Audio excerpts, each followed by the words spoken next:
하겠습니다. 하나님 말씀은 고린도전서 2장입니다. 1 Corinthians chapter 2 verse 1, 2입니다. 고린도전서 2장 1절에서 2절까지 말씀입니다. 신약 성경 264페이지에 있습니다. 264페이지 고린도전서 2장 1절에서 2절까지 말씀입니다. 1 Corinthians chapter 2 verse 1, 2입니다. 우리 다 찾으신 줄 알고 우리 두 절밖에 안 되니까요, 한 목소리로 같이 읽도록 하겠습니다. 시작. 형제들아, 내가 너희에게 나아가 하나님의 증거를 전할 때에 말과 지혜의 아름다운 것으로 아니하였나니 내가 너희 중에서 예수 그리스도와 그가 십자가에 못 박히신 것 외에는 아무것도 알지 아니하기로 작정하였습니다. 아멘. 하나님의 말씀입니다. 옛날에 어떤 수도원에 어느 날부턴가 사람들이 점점점 찾아오는 방문객들, 찾아오는 사람들이 점점 줄어가기 시작했다고 합니다. 이상하죠?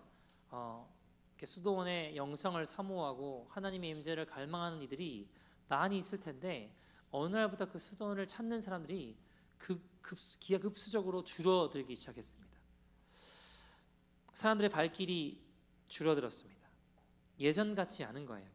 그 수도원이.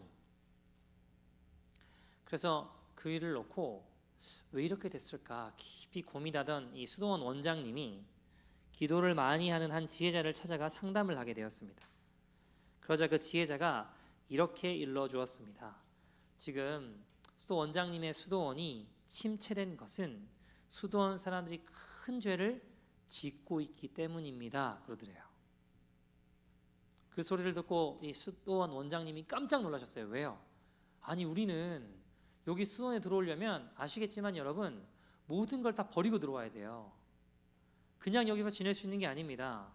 세상도 가정도 다 떠나서 우리가 이곳에 들어와서 하나님 앞에 영성을 관리하며 하나님 앞에 나아가기 위해 전념하려고 이곳에 왔는데 무슨 큰 죄가 있다는 말씀입니까? 라고 되묻게 되었죠. 그러자 그 지혜자가 이렇게 대답했습니다. 지금 그 수도원에는 예수 그리스도께서 변장한 모습으로 가 있으십니다. 그런데 그곳에 있는 사람들은 아무도 예수님을 알아보지 못하고 마땅히 존경하지 못하고 있습니다. 바로 그 죄 때문에 수도원은 침체되고 있고 변질되고 있고 박혀가고 있는 겁니다. 그렇게 이야기했다고 합니다. 그 이야기를 들은 수도원 원장님이 수도원에 돌아와서 이 사실을 모든 사람들에게 알리기 시작했습니다. 그때부터 수도원의 분위기가 달라지기 시작했습니다. 어떻게 달라졌을까요? 서로를 대하는 태도부터 바뀌기 시작했습니다. 왜요? 어쩌면 저 사람이 예수님 아니야? 이런 생각이 드니까 함부로 말하지 못하는 거예요. 혹시 저 사람 예수님 아니야? 하고 리스펙하기 시작하고 존경하고 존중하기 시작하면서 말하고 사랑과 존경의 모습으로 누구를 대하든지 간에 그렇게 변하기 시작했습니다. 그 소문이 순식간에 퍼져나갔습니다. 얼마 가지 않아서 그 수도원은 다시 수많은 사람들이 찾아오는 사랑과 감격과 은혜가 넘치는 공동체로 활기를 되찾기 시작했다라고 합니다. 여러분, 우리의 눈이 진짜 띄어야 됩니다. 우리가 눈이 열리면 십자가가 보여요. 그리고 십자가가 보이면 내가 얼마나 할 말이 없는 죄인인 것을 깨닫게 됩니다. 내가 정말 죽일 죄인이구나, 이걸 알게 돼요. 영적인 눈이 띄어 내 죄를 보는 것은, 내 죄를 본다라고 하는 건, 내가 얼마나 죽일 죄인이라고 한다는 건 내가 죄책감에 사로잡힌 살라는 말이 아닙니다. 그런 말이 아니고요, 다른 사람을 판단하고 정죄하지 않고 우리가 믿음의 눈을 들어 바라보며 걸어가라는 겁니다. 우리가 엄청난 죄인이지만 용서받은 것 같이 다른 사람들도 용서하라, 또 용서받으라 라는 것입니다. 여러분, 여전히 죄 많은 사람, 가시 같은 사람, 문제 많은 사람이 보입니까? 여러분, 쉽게 판단하지 말고 예수님, 제 눈을 열어 정말 볼 것을 보게 해 주시옵소서 하고 기도해야 됩니다. 여러분, 십자가의 주님을 가까이 하면 변화됩니다. 그러나 십자가와 멀어지면 변질됩니다. 늘 내 판단으로 정죄하는 괴물이 됩니다. 여러분, 크리스천은, 그리스도인은, 또 기독교라는 것은 변화의 종교지 변질의 종교가 아닙니다. 예수 믿는 사람들은 날마다 변화되어야지 변질되어서는 안 되는 겁니다. 근데 왜 이 시대는 이렇게 변질될까요? 이유가 뭘까요?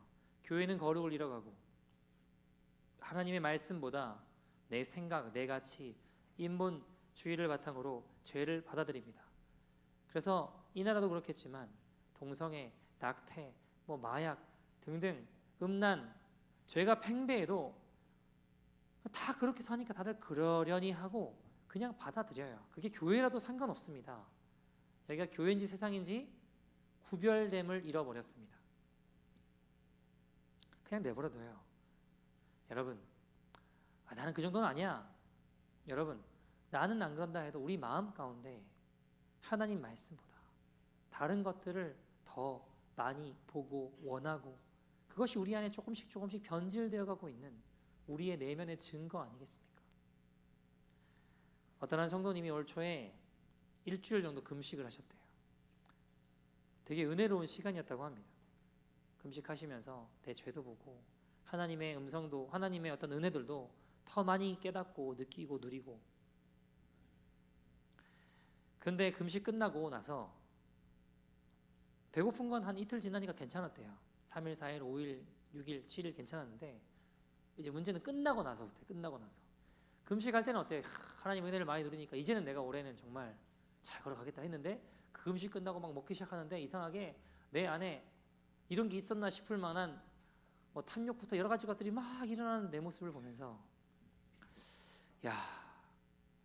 욕심이 올라오고 마음이 흐트러지고 교만이 다시 올라오더랍니다. 어떤 마음일까요? 여러 가지 마음들이 있겠죠. 나 7일 금식했는데 이런 마음도 있겠죠. 여러 가지 마음들이 올라오더랍니다. 그래서 정말 깨닫게 된 게 심령이 가난한 게 진짜 복이구나. 왜요? 심령이 가난하면 누구밖에 의지할 수 없어요? 주님밖에 의지할 수 없거든요. 십자가만 붙잡을 수밖에 없거든요. 그거밖에 보이지 않아요. 심령이 가난하면. 여러분, 저는 이 시대의 가장 큰 문제가 십자가 신앙이 사라지고 있다는 거라고 생각합니다. 십자가 영성이 점점 흐려지다 보니까 사람들이 변질되는 겁니다. 십자가의 영성으로부터 점점 멀어지니까 사람들이 타락하는 겁니다. 십자가의 주님과 거리가 멀면 멀수록 나는 변질되기 쉽구나 라는 것을 제 스스로부터 발견합니다. 십자가의 주님께 다가가면 다가갈수록 여러분, 우리는 변질되는 것이 아니라 변화되는 것입니다. 다시 말해, 십자가와 가까워지면 변질되지 않아요. 그러나 십자가와 멀어지면 어떻게 될까요? 우린 점점 변질될 수밖에 없습니다. 여러분, 사단이 예수님 40일 금식하시고 3가지 시험을 하죠. 그죠? 돌을 떡이 되게 해보라, 높은 데 올라가서 뛰어내려보라, 이런저런 거 시험을 하는데, 3가지 시험을 하는데 그 3가지 시험의 본질이 뭔지 아세요? 3가지 시험의 본질은 다른 게 아니에요. 하나님이 능력을 나타내신다, 아닌다, 그게 아니라요. 그걸 통해서 결국에는 예수님이 십자가 지지 못하게 하는 거예요. 그 자리에 하나님 능력을 나타내고 영광 받으셔서 십자가 길로 가지 못하게 하는 게 사단의 목적입니다. 왜요? 사단도 알아요. 십자가로 나아가면 사단이 패배하거든요. 십자가의 주님이 온 인류를 구원할 길을 여실 거거든요. 여러분, 훌륭하게 사역해 오던 분들이 왜 변질될까요? 다른 이유가 없습니다. 십자가와 어느새 멀어졌기 때문이에요. 지난주에 한 청년이 그런 이야기 하더라고요. 아주 유명한 찬양팀 리더 사역자가 요즘 이슈가 되고 있는 것 같아요. 수면 위로 드러난 부분도 있고 안 드러난 부분도 있고 그런 것 같아요. 근데 왜 그렇게 됐을까요? 다른 거 없습니다, 여러분. 어느 날 십자가와 점점 멀어졌기 때문이에요. 여러분, 십자가가 멀어지면 어떻게 되는지 아세요? 주님 받으셔야 될 영광을 내가 취하기 시작해요. 왜요? 십자가랑 점점 멀어지니까 주님께 올려드릴 영광을 나에게 오는 영광인 줄 알고 착각하기 시작한다고요. 주님께 올려드려야 될 영광을 내가 취하고 있으면서도 내가 십자가랑 멀어진지 잘 몰라요. 그게 지금 문제가 있다는 생각을 못해요. 그러니까 결국 이런 일들이 벌어지게 되는 것이죠. 여러분, 그래서 우리가 늘 점검해야 될 게 뭐냐면 십자가의 주님과 나의 거리가 얼마나 되는지를 잘 재보셔야 돼요. 아니, 매일 점검하셔야 됩니다. 아, 내가 십자가에 혹시 멀어져 있진 않나? 나는 정말 지금 십자가랑 가까이 있나? 이게 영적인 거리예요. 얼마나 될까? 가까울수록 좋겠죠. 더 가까이 갈수록 좋겠죠. 그러나 멀다면 이것은 분명히 문제가 생긴다는 겁니다. 여러분, 베드로가요 멀찍이 예수님을 따라갔거든요. 그러니까 어떻게 됐나요? 결국 예수님 저주맹세 부인하고 완전히 실패하지 않습니까? 마찬가지로 우리 역시 십자가에서 거리가 멀면 멀수록 실패할 확률이 많고 시험받을 확률이 많고 주님의 영광을 땅에 떨어뜨릴 확률이 많다는 것. 아니, 그 주님의 영광을 땅바닥에 떨어뜨리는 게 아니라 내가 취하려고 한다는 것을 날마다 우리가 내가 십자가와 얼마나 거리가 되는가, 이것을 매일 한 번씩 점검하는 것이 우리에게 얼마나 중요한지 모릅니다. 주님이 훗날 우리가 주님 만났을 때, 야, 너 옛날에 믿음이 얼마나 좋았느냐, 기도 얼마나 했냐, 이거 따지지 않으세요. 여러분, 주님 보시는 관점이 다르다는 거 아시잖아요. 주님은 십자가를 지고 가시면서 나를 따르라고 말씀하셨습니다. 먼저 그 길을 향해 가시면서 나를 따라오라셨어요. 주님은 십자가의 주님을 따르라고 하셨지 부활의 영광을 쫓으라고 하지 않으셨습니다. 십자가를 앞에 놓고 걸어가면서 나를 따르는 자는 자기를 부인하고 제 십자가를 지고 나를 쫓아와야 된다라고 하셨습니다. 나를 부인한다는 게 뭘까요? 나를 부인하는 게 뭘까요? 그건 다른 게 아니라 나를 십자가에 못 박는 겁니다.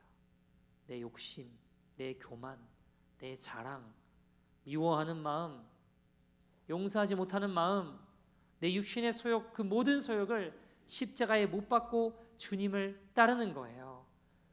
주님 십자가 길로 따라오라고 하셨지 다른 길로 따라오라고 하신 적이 없습니다. 그건 내가 보이고 좋아 보이는 길일 뿐인 거지 주님은 우리에게 다른 길을 제시해 준 적이 없으세요. 좁은 길로 따라오라고 하셨고 십자가 길로 따라오라고 하셨습니다. 그럼에도 불구하고 우리는 십자가와의 거리가 점점 멀어지고 있는 안타까움을 느끼지 않으십니까? 여러분, 신약 성경의 절반을 가까이를 썼다라고 여겨지는 사도 바울의 중심은 늘 십자가였습니다. 사도행전 20장에도요. 오늘 본문도 마찬가지지만 사도행전 20장에도 보면 에베소 교인들을 대할 때도 날마다 눈물이고 날마다 성도들을 바로 세우기 위해 밤낮 자지 못하고 굶주리고 나중에는 자기의 권리 자체도 요구하지 아니하는 어디로요? 십자가 길로 걸어갔습니다. 나의 달려갈 길과 주 예수께 받은 사명, 그 은혜의 복음을 증거하는 일을 마치려면은 나의 생명도 조금도 귀한 것으로 여기지 않는다. 나는 그 길을 향해 걸어갈 거야. 어떤 위협이 도사린다고 해도 심지어 내가 죽는다고 해도 나는 그 길을 향해 갈 거야 라고 바울은 이야기했습니다. 그는 성공을 따라가지 않았습니다. 적극적인 사고를 따라간 것이 아닙니다. 인생을 사는 데 있어서 복을 이야기하지 않았습니다. 사람들이 듣기 좋은 이야기하는 게 아니라 듣기 싫어하는 이야기라고 할지라도 그는 피하지 않았습니다. 좋은 이야기든 나쁜 이야기든 유익하다고 하면 공적으로나 사적으로나 그는 말하는 것을 절대로 끊지 않았습니다. 그것이 바울의 중심이었습니다. 이게 뭐였습니까? 바울의 중심에 십자가가 있다는 증거입니다. 거기에 나를 부인하고 나를 십자가에 못 박으며 주님을 따라갔다는 증거 아니겠습니까? 그래서 바울은 변질되지 않았어요. 우리가 아시는 대로 바울은 순교했습니다. 그의 목이 날아갈 그때까지 그는 변질되지 않았습니다. 왜요? 십자가와 가까이 있었기 때문입니다. 여러분 오늘 본문 보시면 고린도전서 2장 1절 2절 같이 한번 읽어볼까요? 같이 한번 읽어보죠. 시작. 형제들아 내가 너희에게 나아가 하나님의 증거를 전할 때에 말과 지혜의 아름다운 것으로 하지 예수 그리스도와 그가 십자가에 못 박히신 것 외에는 아무것도 알지 아니하기로 작정하네. 내가 뭐만 알겠대요? 예수님과 그분의 십자가 거기에 못 박히신 거 외에는 아무것도 알지 않을 거야. 여러분 그냥 바보처럼 그리한 얘기가 아니에요. 그의 중심에는 뭐가 있었다는 거예요? 늘 예수 그리스도의 십자가만 선명하게 살아 있었다는 겁니다. 여러분, 자 그러면 우리에게는 질문이 들죠. 십자가를 가까이 해야 변질되지 않고 늘 변화될 수 있다는데 그럼 어떻게 해야 십자가를 가까이 할 수 있는가? 그게 중요한 거 아니겠습니까? 그죠? 그럼 어떻게 해야 우리의 삶에 십자가랑 나도 모르게 멀어지고 있는 이 삶을 청산하고 십자가를 가까이 하는 삶을 살아갈 수 있을까? 어떻게 해야 될까요? 여러분, 주님이 부어주시는 마음을 외면하지 마십시오. 작은 마음도 외면하지 마세요. 믿음의 작은 발걸음을 외면하지 마십시오. 믿음의 그 한 걸음을 통해서 주님이 역사하십니다. 여러분, 제 멘토이신 박보영 목사님이 주님 만나기 전에 가정을 완전히 풍비박살 낸 원수가 있었어요. 굉장히 깡패였습니다. 그리고 그 목사님 가정을 완전히 박살낸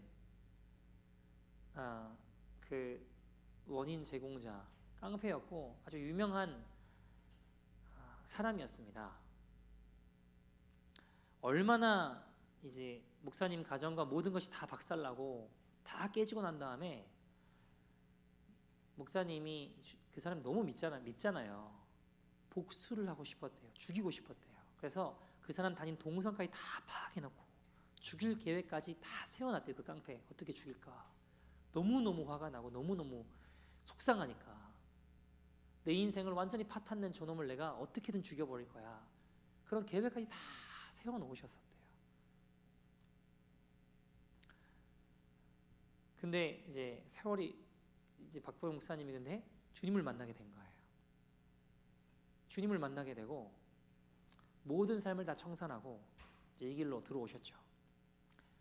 그러면서 믿음의 길을 쭉 걸어가셨어요. 그러면서 그 원수 같았던 그 사람은 그냥 이제 잊혀진 채. 왜냐면 예수 믿을 사람이 절대 믿을 수가 없는 사람이래요. 목사님 표현에 도저히 불가능한 사람이래요. 그리고 그냥 목사님은 하나님 부어주신 마음을 쫓아서 하나님 말씀대로 믿음의 길을 향해 그냥 전진하며 이제 상관없는 사람이니까 저쪽 세계랑은 그냥 걸어가셨대요.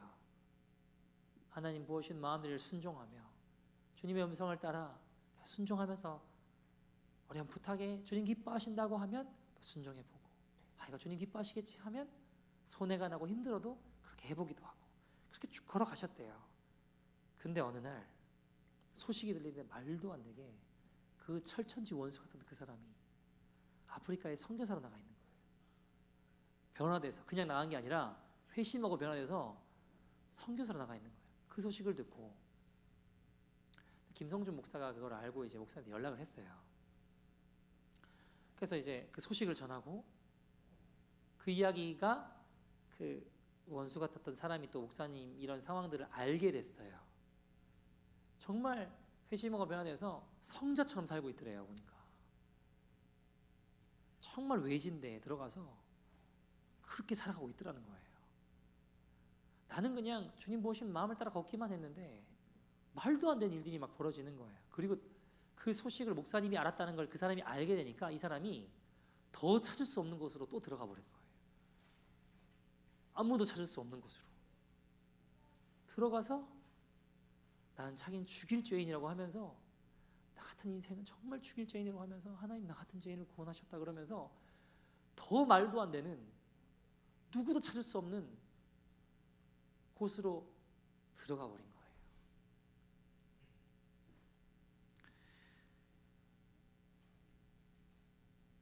여러분 어떻게 이런 일이 벌어질까요? 그 박봉 목사님은 그냥 하나님 부으신 마음에 한 걸음 한 걸음 순종하는 발걸음을 이 사람 그냥 나는 하나님 보여주신 것들을 보면서 그냥 걸어갔어요.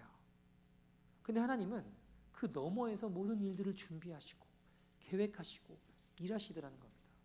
여러분 하나님이 어떤 사람을 쓰실까요?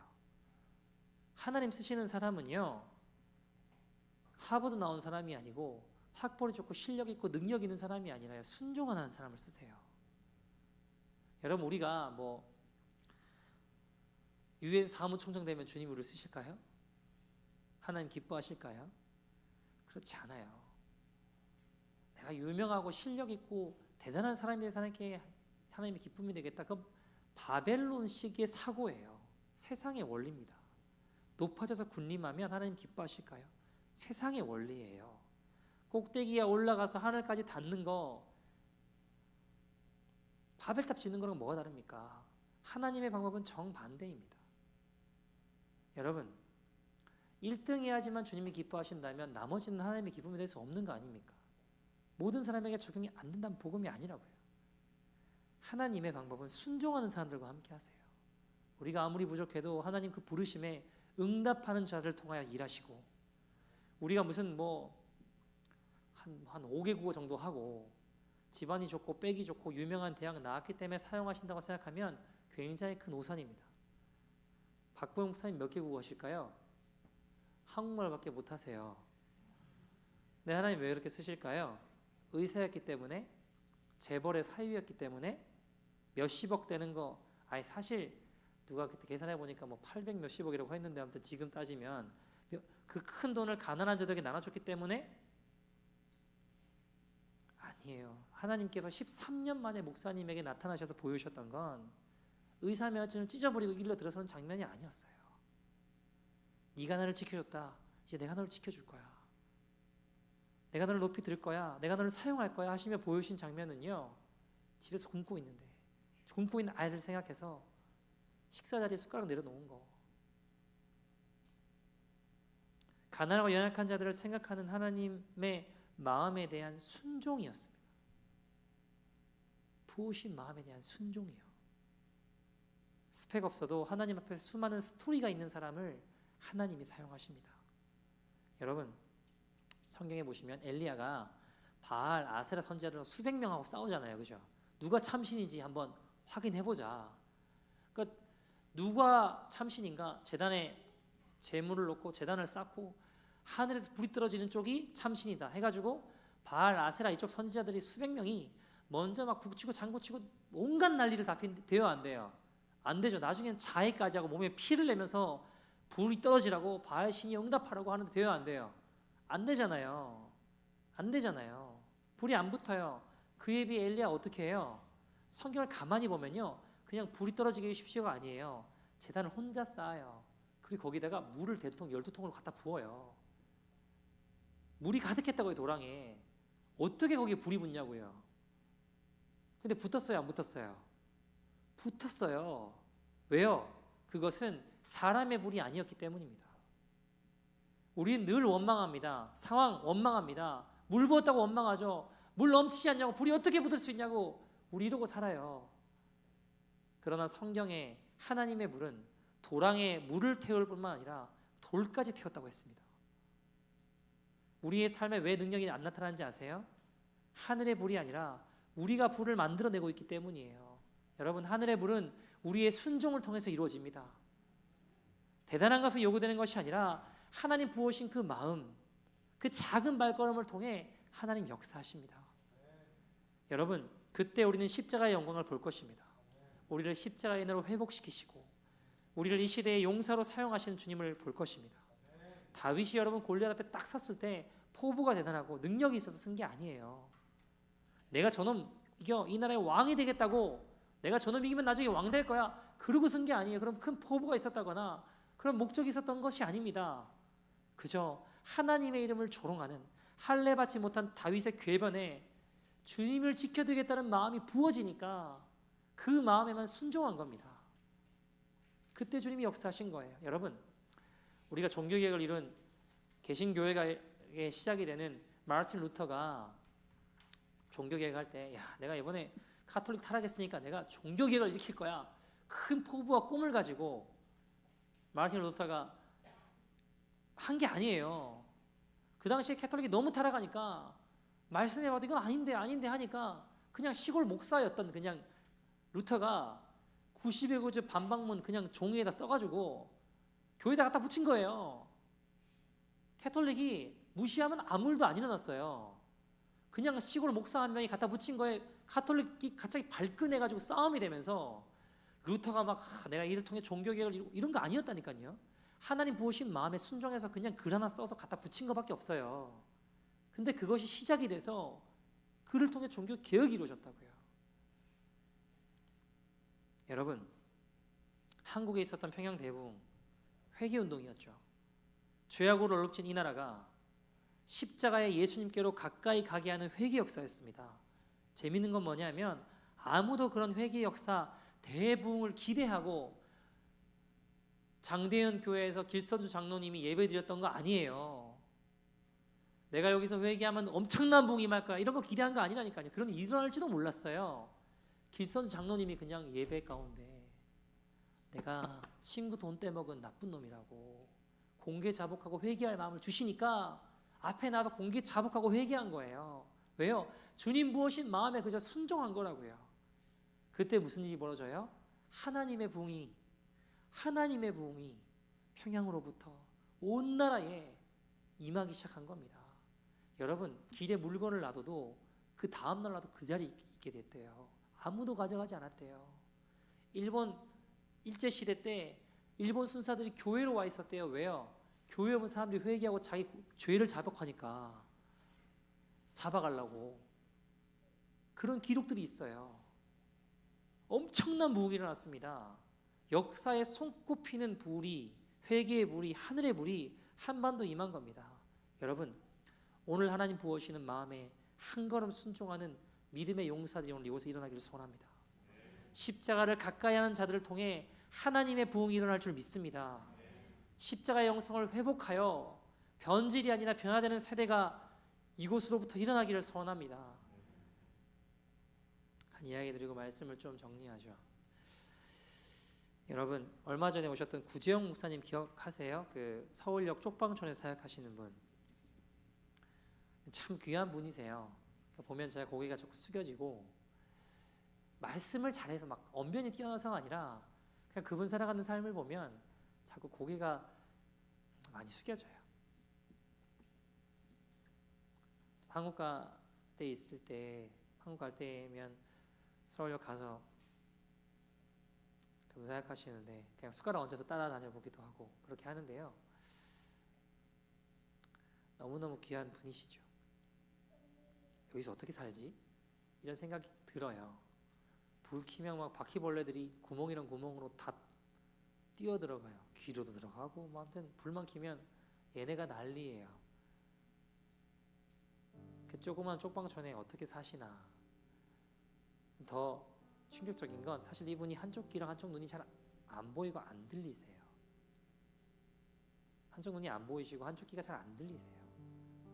그래서 이야기하다 보면 다시 저한테 막 물어볼 때가 많으시거든요. 근데 나중에 저한테 오셔서 목사님 사실 본인이 한쪽 귀랑 눈이 잘 안 보이고 안 들린다고. 그래서 자꾸 이렇게 여쭤봐서 목소리 커져서 죄송하다고. 근데 이분이 이번에 집회 오셨을 때의 일이에요. 새벽에 갑자기 깨셨는데 잠이 안 오시더래요. 잠이 갑자기 너무 안 오더래요. 시차 때문이 아니라 마음이 갑자기 너무 무거워지더래요. 마음이 불편하고 너무 무거워졌답니다. 그래서 왜 그런가 보니까 마음에 내가 너무나 아프다는 이야기 하고 산 거 아닌가, 여기저기 나 아프다는 이야기 하고 산 거 아닌가. 요는 뭐냐면 주님이 드러나셔야 되는데 다들 내 아픈 이야기만 하고 있다면, 야 구재영 목사님 한쪽 귀 안 들리신데 한쪽 눈 안 보이신데 이런 이야기만 사람들이 하고 있다면 우리 주님께 집중돼야 되고 우리 주님이 영광 받으셔야 되고 우리 주님께 사람들이 관심을 가져야 되는데 사람들이 내 아픈 이야기만 하고 있다면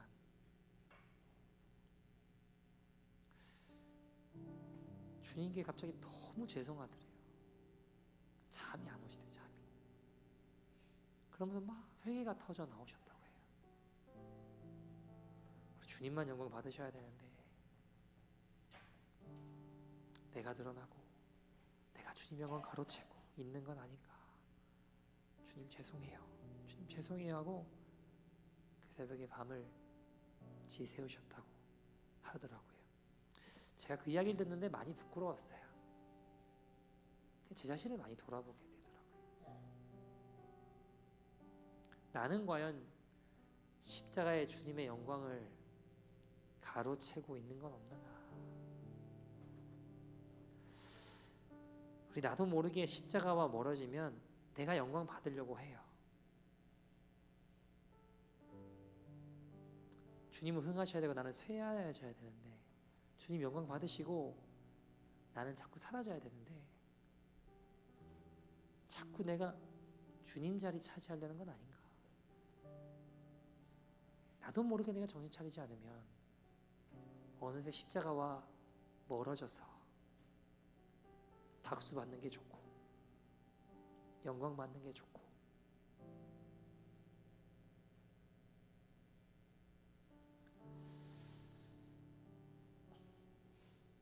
그러다가 변질되는 거예요. 그러나 여러분, 구재영 목사님처럼 오늘 부으신 주님의 마음을 깨닫고 돌이키면 삽니다. 오늘 부으신 주님의 마음을 깨닫고 돌이키면 누구나 살 수 있습니다. 아우커족에 순교했던 짐 엘리엇의 그 똑똑하고 젊은 청년이었던 그가 순교했잖아요. 그가 적인 일기장에 그의 기도를 보면요, 이런 기도였어요. 하나님, 저를 넣어서 아우카족에게 보내주십시오. 아버지, 제 생명을 취하십시오. 주의 뜻이라면 제 피를 취하소서. 주의 삼키는 불로 제 피를 태우소서. 제 것이 아니기에 아끼지 않겠습니다. 주님 가지시옵소서. 다 가지시옵소서. 제 생명을 세상을 위한 희생으로 부으소서. 피는 주님의 제단 앞에 흐를 때에만 가치 있는 것입니다. 하나님, 마른 막대 같은 제 삶에 불을 붙이사 주님을 위해 온전히 소멸하게 하소서. 나는 하나님, 내 삶은 주님의 것이오니 다 태워주소서. 저는 오래 사는 것을 원하지 않습니다. 다만 주 예수님으로 꽉 찬 삶을 살길 원합니다. 여러분, 어느새 가만히 보니까요, 제 기도가 짐 엘리엇 기도와 너무 멀리 있는 것 같아요. 저는 지금 직면해 있는 문제들, 상황들, 여러분 어떠세요? 학교, 자녀, 스펙, 환경, 여건에만 급급한데, 쉽게 말해 내가 만들어낸 불에만 온통 관심이 있는데, 짐 엘리엇은요, 하늘의 불로 나를 태워주세요. 내 삶은 주님의 것입니다. 나 주님으로 가득 차기를 원합니다. 내 삶을 들어 마음껏 주님의 제단 앞에 나의 피를 흘리게 하십시오. 주님으로 꽉 찬 삶을 살기 원합니다. 이렇게 기도해요. 제 기도랑 너무 멀리 있는 기도 같아요. 그 말은 다시 말하면 내가 십자가랑 그만큼 멀어진 인생이 되고 있구나 라는 겁니다. 사랑하는 여러분, 하늘의 불은 준비되어 있습니다. 문제가 뭔지 아세요? 주님은 하늘의 불은 다 준비해 놓고 계신데 제단에 재물이 없어요. 사랑하는 여러분, 누가 오늘 이 시간 주님, 나를 받아주십시오. 내가 더럽고 추악하고 미약하고 부족한 인생이지만 주님 제단에 재물이 되어 하늘의 불이 임하는 인생이 되기를 소원합니다. 여러분 기도하시겠습니까? 짐 엘리엇처럼 기도하시겠습니까? 사랑하는 여러분, 우리 모두가 나중에 주님 앞에 섰을 때 어떤 사람으로 서느냐가 중요한 거지, 오늘 지금 세상에서 사람들이 뭐라고 하냐가 중요한 게 아닙니다. 믿으십니까 여러분? 그렇다면 우리 안에 십자가의 영성을 회복합시다. 오직 십자가 길을 따라 주님 본받으라고 하면, 그렇게 그 길 가면 주님의 부활이, 주님의 그 생명이 우리에게 찾아옵니다. 여러분, 하나님 은혜 주실 때는요 엄청나게 부으십니다. 위로하실 때는요 이 세상에 그 무엇과 비교할 수 없는 하늘의 위로를 주십니다. 안 될 것 같은 일들이 풀어지는 역사들도 생깁니다. 여러분, 하늘과 땅의 모든 권세를 누구에게 주셨어요? 예수님께요. 우리와 함께 하신 예수님께 주셨습니다. 다 주셨습니다. 주님의 은혜만 역사하면 은혜의 눈으로 볼 때 내가 변화될 것이고 우리 주변이 변화될 것입니다. 우리의 자세가 바로 될 때 은혜가 역사합니다. 십자가 지고 가시는 주님의 길을 따라가려고 하는 순수한 마음 가지고 나의 십자가의 영성을 계속 붙들고 있으면 거기엔 은혜의 샘이 샘솟게 될 줄 믿습니다. 주님, 우리가 이 시간 십자가와 멀어진 내 마음에 어느새 나도 모르게 내 기도를 보니까요, 주님, 짐 엘리엇 같은 사람들의 기도랑 나 기도 너무 먼 것 같아요. 어느새 내가 십자가가 멀어졌어요. 주님, 그거 회복하길 원합니다. 그 출발한 여러분, 오늘 기도할 때 부어오시는 마음에 순종하십시오. 오늘 기도할 때 주님 앞에 나아가는 마음 가운데 이건 뭐 이런 건 아니, 여러분 작은 마음이라도 순종의 발걸음을 뗄 때 우리는 다시 십자가와 가까워질 줄 믿습니다. 하늘에 불은 준비되어 있는 그 제단의 제물이 되는 저와 여러분 되기를 소원합니다. 우리 함께 찬양하고 기도했으면 좋겠는데요. 하나님, 제 욕심이 성도를 생각하는 무게보다 무거워지면 저를 꼭 끌어내려 주십시오. 저는 기도합니다. 변질이 아니라 변화의 삶을 살아가는 십자가 인생이 되게 하여 주십시오. 기도합니다. 여러분, 우리가 오늘 같이 한번 이 찬양하고 기도할 텐데 십자가와 가까워진 자들을 통해 이 땅에 하나님의 부흥이 임하게 될 줄 믿습니다. 여러분, 이 땅 이대로 끝날 수 없습니다. 주님, 기독교 국가란 말이 무색할 만큼 변질되고 타락한 채로 끝날 수 없습니다. 주님, 내가 날마다 죽기를 소원합니다. 십자가에 내가 죽고 예수님으로 살게 하여 주십시오.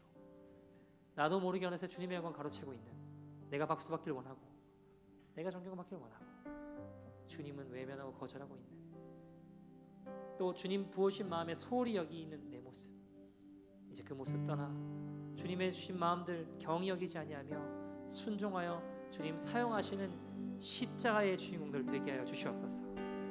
주여, 변질이 아니라 이 시대의 변화의 물꼬를 트는 순종의 백성들, 십자가의 용사들 일어나게 하여 주옵소서. 우리가 그렇게 나아갈 때 여러분, 나도 모르는 사이에 어느새 내 가정이 변화될 것입니다. 이 토론토 땅이 새로워질 것입니다. 이 땅의 교회들이 정결한 그리스도의 신부로 준비될 것입니다. 하나님, 부족한 나를 통해 역사해 주십시오. 하늘의 불을 허락해 주십시오. 내 스펙, 내 명예, 내 자랑, 내가 만들어낸 가짜불에 속지 않게 하시고 주님의 마음에 순종하여 하늘의 불을 경험하는 십자가의 증인들 되게 하여 주시옵소서.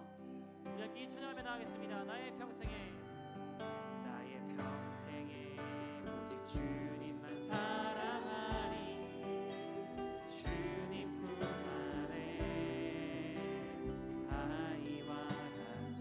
나의 일생에 많은 고통이 찾아와도 나의 일생에 많은 고통 찾아와 주님과 함께 십자가와 함께 한다면 우리 이길 수 있습니다. 이길 수 있으리. 주의 손 나를 붙드사, 주의 손 나를 붙드사 감당하는 주시네. 주의 말씀 바른 길로 나를 인도하시네. 하나님 나를 인도하소서. 십자가의 길로만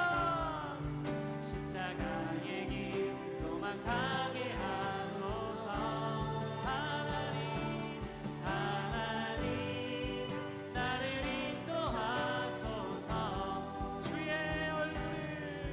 주의 얼굴을 내게 보이. 다시 한번 찬양합시다. 나의 평생에 오직 주님만 사랑하리. 나의 평생에 오직 주님만 사랑하리. 주님 품 안에 아이와 같이. 나의 일생에 많은 고통이, 하나님 어떤 고통이 찾아오는 우리 주님과 함께 그 십자가와 함께 이길 수 있습니다. 이길 수 있으리. 오늘 시간 주의 손 나를 붙드사, 주의 손 나를 붙드사 감당하는 주시. 주의 말씀 바른 길로, 주의 말씀 바른 나를 인도하십니다. 인도하시네. 하나님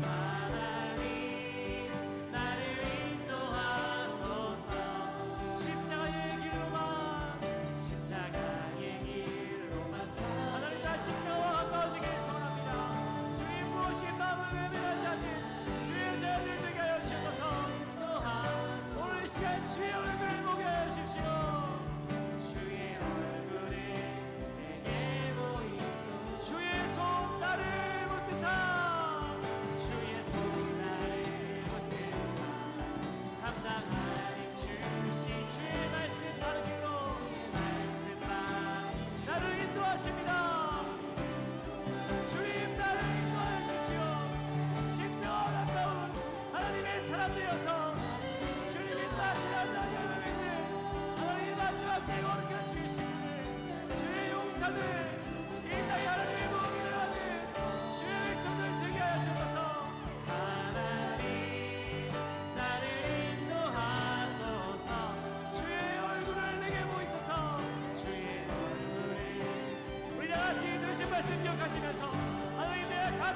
잊지 않게 하시고 하나님 주신 마음에 순종하여 하늘의 문을 경험하는 십자가의 증인들 되게 하여 주시옵소서. 우리 다 같이 주의 이름 부르고 동서로 기도합니다. 주여